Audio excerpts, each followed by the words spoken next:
নমস্কার বন্ধুরা, সকলকে জানাই শুভ শারদীয়ার আন্তরিক শুভেচ্ছা এবং ভালোবাসা। বন্ধুরা, আমি এখন বেরিয়ে পড়েছি পুজো পরিক্রমা করতে। আর এখন আমি দাঁড়িয়ে আছি তারকেশ্বর দেশবন্ধু ক্লাবের মাতৃ প্রতিমার সামনে।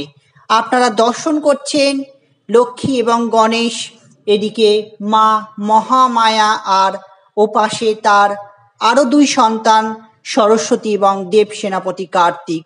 অপূর্ব সুন্দর সাজ এবং মাতৃ প্রতিমা রূপদান করেছেন কৃষ্ণচন্দ্র পাল ও দেবাশিস পাল। কৃষ্ণনগরের মৃৎশিল্পী তারকেশ্বরে এসে বসত গড়েছেন, বহু বছরই হয়ে গেল।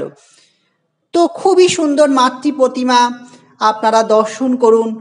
আর মণ্ডপ আপনারা দর্শন করুন।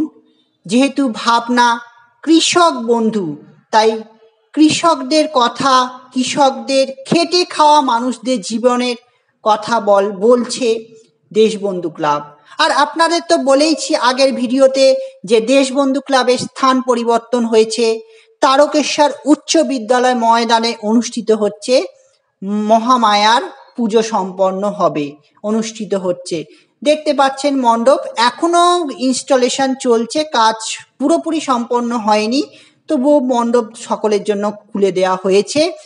আর এখানেই থাক, বাকিটা চমকটা আপনারা এসে দেখুন তারকেশ্বরের বন্ধুরা এবং তারকেশ্বরের পার্শ্ববর্তী বন্ধুরা।